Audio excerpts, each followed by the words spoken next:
Welcome to ஜாஸ் simple cooking. இன்றைக்கி நாம் பன்னீர் மசாலா எப்படி பண்ணுறதுன்னு பார்க்கலாம்.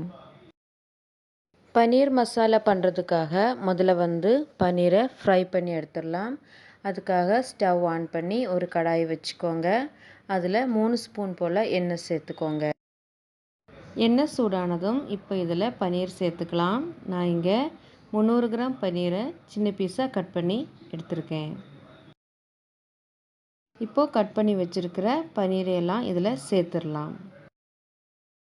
இப்போது எல்லா பன்னீரையும் எண்ணெயில் சேர்த்தாச்சு. இப்போது ஒரு சைடு லைட்டாக ப்ரௌன் நிறமானதும் இப்போ திருப்பி போட்டுக்கலாம். பன்னீரை லைட்டாக வறுத்தெடுத்தால் போதும். ரொம்ப நேரம் வறுத்தீங்கன்னா பன்னீர் ஹார்டாயிரும். பன்னீரை வறுக்காமையும் சேர்த்துக்கலாம், அதுவும் நல்லா தான் இருக்கும். இப்போ 2 சைடும் லைட்டாக வறுபட்டுடுச்சு. இப்போ நாம் இதை ஒரு பாத்திரத்தில் எடுத்து வச்சிடலாம்.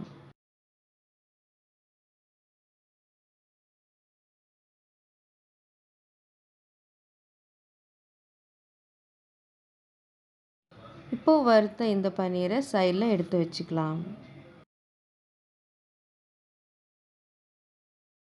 அதுக்கப்புறமா ஒரு கடாயில் 3 ஸ்பூன் எண்ணெய் சேர்த்துக்கோங்க.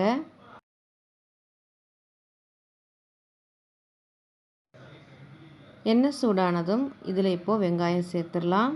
நான் இங்கே 4 பெரிய வெங்காயம் சின்னதாக கட் பண்ணி சேர்த்துருக்கேன். சேர்த்துட்டு வெங்காயம் லைட்டாக ப்ரௌன் நிறமாகிற வரைக்கும் வதக்கிடலாம்.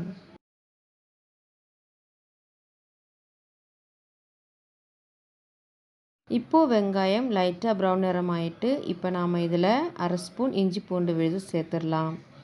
சேர்த்துட்டு இதோட பச்சை வாசனை போகிற வரைக்கும் நல்லா வதக்கிடலாம்.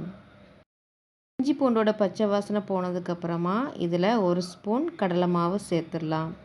சேர்த்துட்டு கடலை மாவோட பச்சை வாசனை போகிற வரைக்கும் நல்லா வதக்கிடலாம்.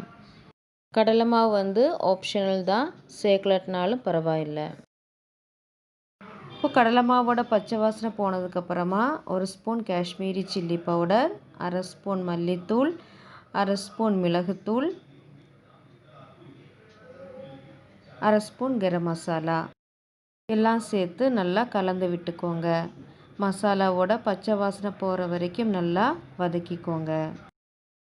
இப்போது மசாலாவோட பச்சை வாசனை எல்லாம் போயிடுச்சு. இப்போ நாம் இதில் தக்காளி விழுது சேர்த்துடலாம்.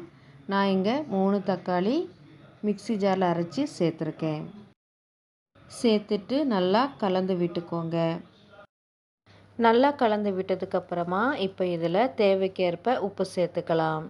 சேர்த்துட்டு நல்லா கலந்து விட்டுக்கோங்க.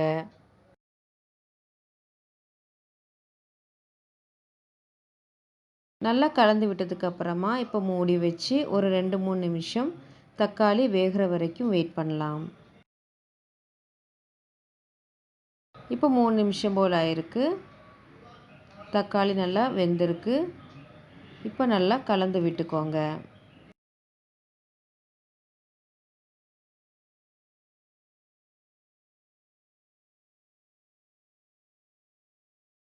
நல்லா கலந்து விட்டதுக்கப்புறமா இதில் இப்போது தண்ணி சேர்த்துடலாம். நான் இங்கே 1 கப் சுடு தண்ணி சேர்த்துருக்கேன். சேர்த்துட்டு நல்லா கலந்து விட்டுக்கோங்க.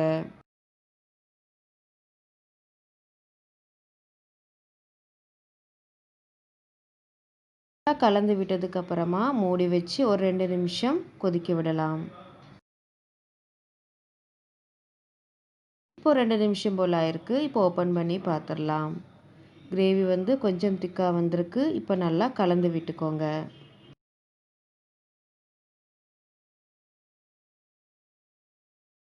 இப்போ இதில் தக்காளியோட புளிப்புத்தன்மையை பேலன்ஸ் பண்ணுறதுக்காக 1/2 ஸ்பூன் சர்க்கரை சேர்த்துக்கலாம். கூடவே கசூரி மேத்தி, அதாவது காஞ்ச வெந்தய இலையை சேர்த்துடலாம். கசூரி மேத்தியை கையில் வச்சு நல்லா கசக்கி சேர்த்துக்கோங்க. நான் இங்கே 2 ஸ்பூன் போல் கசூரி மேத்தி சேர்த்துருக்கேன். கூடவே வறுத்து வச்சிருக்கிற பன்னீரையும் சேர்த்துடலாம்.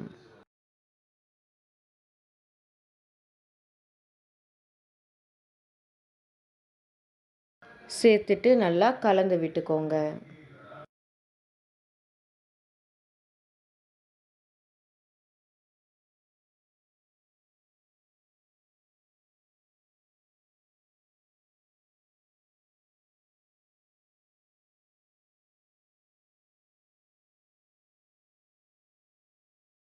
நல்லா கலந்து விட்டதுக்கப்புறமா மூடி வச்சு ஒரு 2 நிமிஷம் வேக விடலாம்.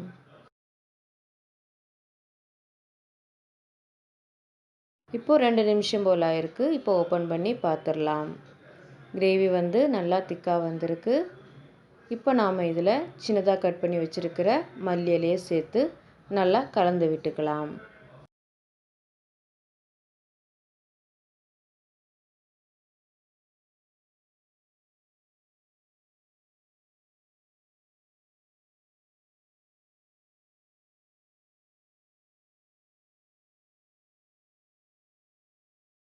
இப்போது மல்லி இலை சேர்த்து நல்லா கலந்து விட்டதுக்கப்புறமா இப்போ நாம் ஸ்டவ்வை ஆஃப் பண்ணிடலாம். அவ்வளோதான், பன்னீர் மசாலா ரெடி ஆயிட்டு. இந்த வீடியோ உங்களுக்கு பிடிச்சிருந்தா லைக் பண்ணுங்கள், ஷேர் பண்ணுங்கள், மறக்காமல் சப்ஸ்கிரைப் பண்ணுங்கள். தேங்க்ஸ் ஃபார் வாட்சிங்.